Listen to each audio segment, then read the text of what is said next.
오늘 우리가 함께 나눌 말씀은 시편 81편 1절에서 16절까지 말씀입니다.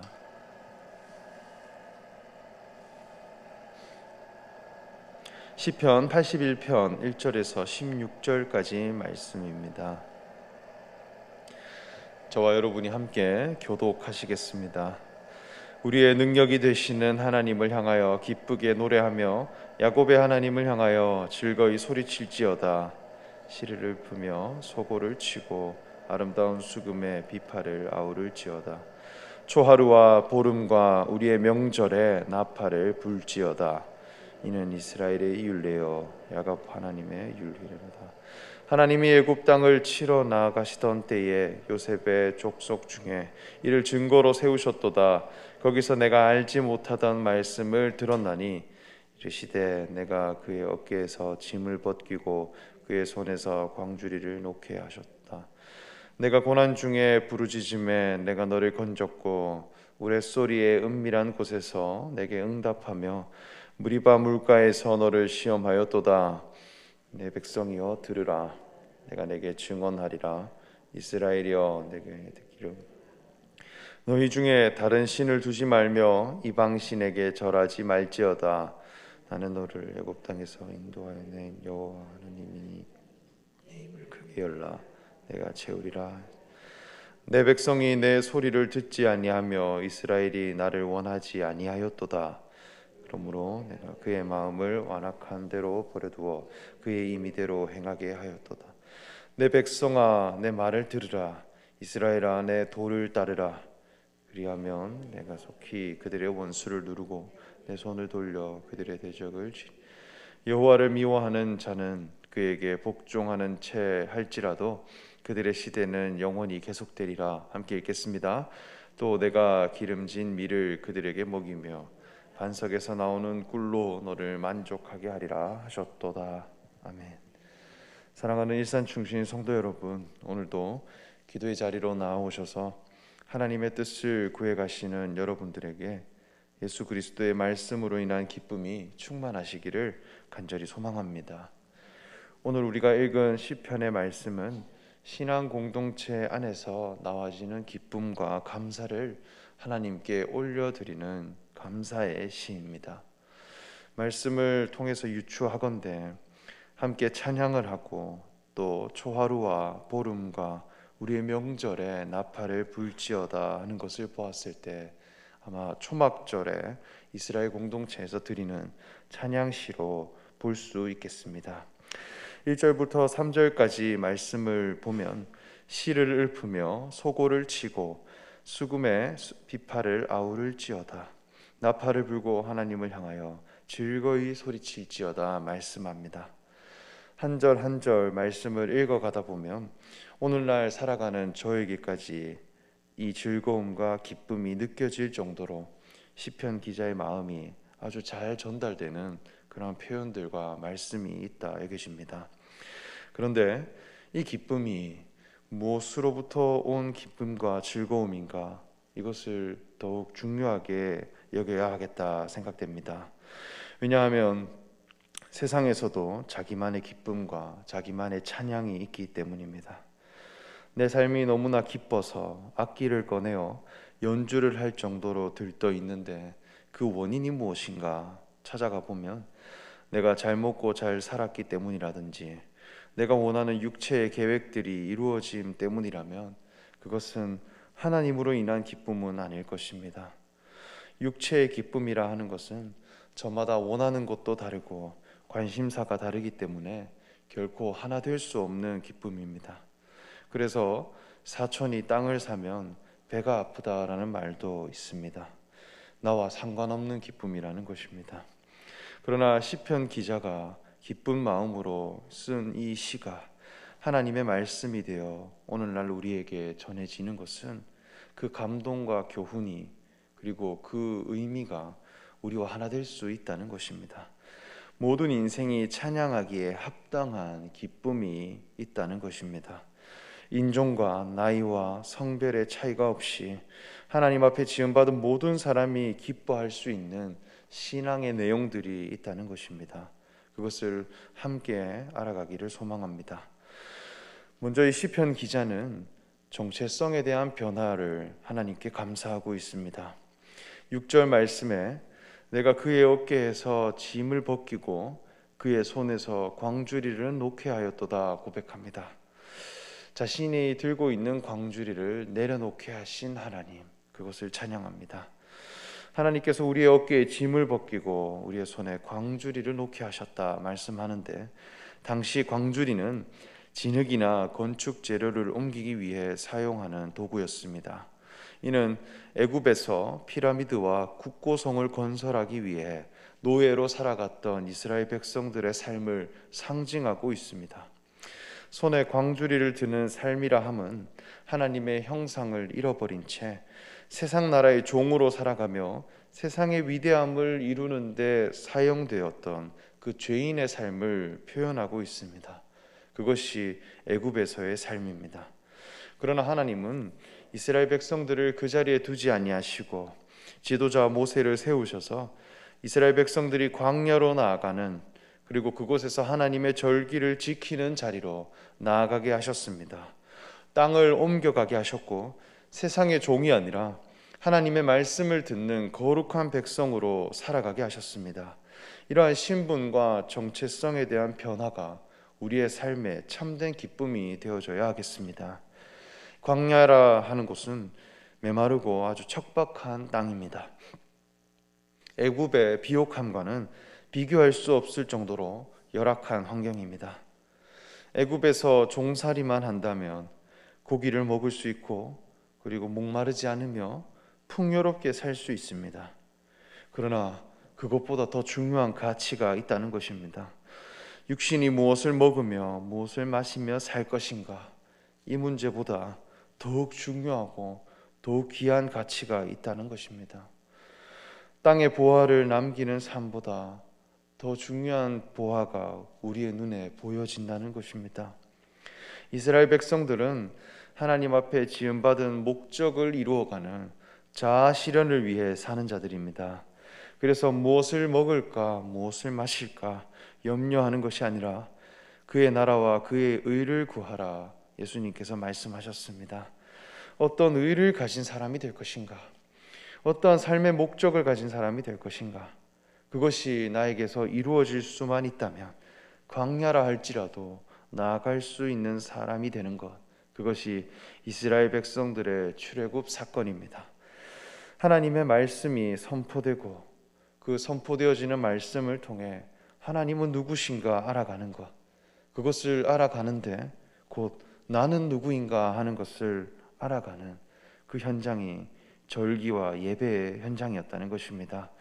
제사장을 통해 전해지는 하나님의 의를 통해 우리가 하나님과 동일한 마음과 동일한 뜻을 가진 자로 자라갈 수 있는 그 삶을 선택해간 이스라엘 백성들의 모든 과정이 여기 광주리를 놓게 하셨다라는 고백 안에 들어 있습니다. 예수님이 제자들을 만나시고 제자들이 예수님을 따르게 되었을 때 베드로와 요한이라는 제자는 어부였습니다. 그물을 가지고 바다를 나가 고기를 깃는 어부였는데 예수님은 그들에게 나타나셔서 나를 따르라 말씀하셨고 내가 너희로 사람을 낚는 어부가 되게 하리라 말씀하셨습니다. 그저 육체에 먹을 것을 건지며 살아가는 삶이 아니라 사람을 포함시키고 사람을 회복시킬 수 있는 참된 어부가 되게 하리라 새로운 미션을 부여하셨습니다. 그때 베드로와 요한은 자신의 그물을 내려놓고 예수님을 따라갔다라고 말씀합니다. 우리는 무엇을 선택할 사람인가? 예수님의 제자들은 자신이 들고 있었던, 자신이 육체를 위해 살아갔던 모든 삶의 형편과 그리고 자신의 관심을 다 내려놓고 예수님이 가고자 하셨던 사람을 회복시키고 사람을 구원케 하는 거룩한 미션의 길을 함께 따라가는 삶을 살았다는 것입니다. 그 결과 두 제자들은 사도가 되었고 거룩한 복음을 전해가고 또 교회를 이루어갈 수 있는 사도들이 되어졌습니다. 그 삶이 우리의 가장 큰 복이라 할 수 있겠습니다. 다음으로 불순종하는 자들에 대해 하나님의 마음을 어떠한가라는 것을 말씀합니다. 11절과 12절 말씀을 보면 내 백성이 내 소리를 듣지 아니하며 이스라엘이 나를 원하지 아니하였도다. 그러므로 내가 그의 마음을 완악한 대로 버려두어 그의 임의대로 행하게 하셨도다 말씀합니다. 하나님의 말씀을 듣지 않고 하나님을 원하지 않는 자에 대해 하나님은 어떻게 대해 가시는가 할 때 그대로 내버려 두시고 또 그 결과가 어떠한지 투명하게 볼 수 있도록 하십니다. 왜냐하면 마음이 순종되어 돌아오기를 원하시기 때문입니다. 내 자신이 선택한 그 성적표를 보게 하시고 또 동시에 내가 어디로 돌아가야 할 자인가 오답 노트를 쓰는 자가 되기를 원하십니다. 왜냐하면 현상만 바꾸게 되면 또다시 범죄하는 자로 돌아가기 때문입니다. 제가 아주 좋아하는 사자성어 중에 7종 7금이라는 말이 있습니다. 삼국지에 나오는 이야기인데요. 총나라의 지략가 제갈량은 천하를 통일하기 위해 남만 지역을 정벌하러 나아가는데 이 남만 지역의 지도자인 맹획은 아주 포악한 자였고 반기를 심하게 들어 이 총나라와의 전쟁을 준비하여 맹획과 제갈량이 전쟁을 하게 되었습니다. 그러나 제갈량은 지략이 아주 뛰어난 사람이었기에 혈기만 믿고 덤벼드는 맹획의 군대를 아주 쉽게 제압하고 승리를 얻어냅니다. 붙잡혀온 맹획은 결과에 승복하지 않고 변명을 늘어놓으며 다시 하면 이길 수 있다라고 자신합니다. 패배한 자임에도 그것을 인정하지 않았다는 것입니다. 지형이 험하여 운이 나빠 진 것이지 싸움에서 진 것은 결코 아니라 하였고 이에 제갈량은 풀어줄 테니 한 번 더 싸워보겠소라며 그를 풀어줍니다. 그렇게 맹획은 온갖 수를 써서 제갈량에게 덤비지만 계속 패배하였고 잡힐 때마다 변명을 하기에 제갈량은 놓아주었고 그리고 사로잡음을 7번을 반복합니다.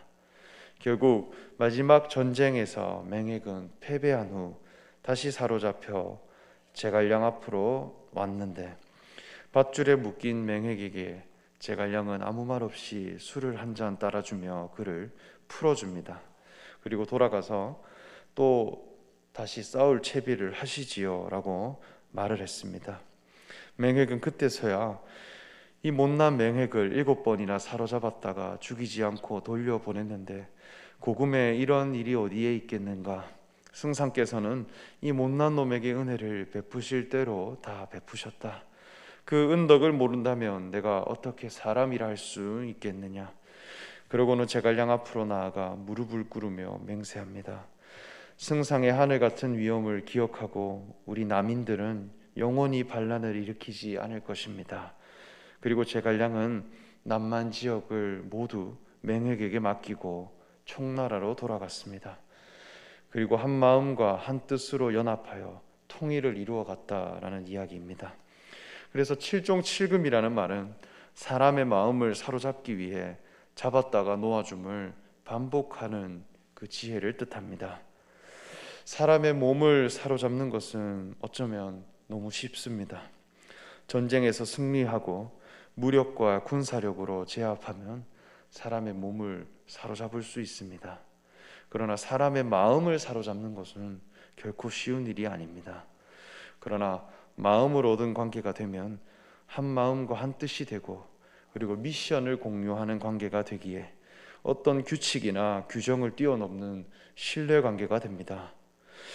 맹획은 자신의 의지와 자신의 역량과 자신의 혈기가 다 꺾여 겸손한 사람이 되기까지 패배하는 자리로 제갈량은 계속 놓아주었고 그 결과 나 같은 사람을 살려주셔서 감사합니다라는 고백이 나오기까지 낮아졌습니다. 결국 제갈량의 뜻을 받들어 나라를 함께 이루어가는 그런 사람이 되었습니다. 천하의 하나님이 우리의 몸을 붙잡아 두시고 회복하게 하는 것이 뭐가 그렇게 어려울까요? 그러나 하나님은 우리의 선택을 그대로 놓아 주신다는 것입니다. 하나님을 원하지 않고 하나님을 선택하지 않고 하나님의 음성을 듣지 않기를 원하는 자들에게 어떠한 결과가 있는지, 그리고 그 선택에 대한 분명한 결과를 투명하게 보게 하십니다. 우리는 때로 망하는 것은 하나님의 뜻이 아니라고 생각합니다. 내가 원하지 않는 결과이기 때문입니다. 그러나 내가 하나님을 갈망하고 하나님이 나와 동행할 수 있는 관계로 회복된다면 망하는 것이 복입니다. 하나님은 우리의 마음이 낮아져서 하나님의 말씀을 듣고 하나님을 사모하는 자들이 되기를 원하십니다. 하나님은 그러한 우리와 함께 하심으로 거룩한 나라를 이루어 가시기 원합니다. 우리의 기쁨과 우리의 찬양은 무엇으로부터 나와야 할 것인가? 이 시편 기자는 내 삶의 정체성을 변화시키신 하나님, 그리고 하나님의 음성을 마침내 듣게 하시는 자리로 때로는 우리를 놓아주시고 또 우리에게 심판을 해주시는 그런 긍휼과 자비와 분명한 기준을 가지신 분임을 우리가 찬양하고 또 하나님께 경배했습니다. 이 찬양이 우리에게 기쁨이 되고 또 함께 이 고백을 내어놓을 수 있는 겸손한 신앙인이 되어지기를 간절히 소망하며 말씀을 전합니다. 함께 기도하겠습니다.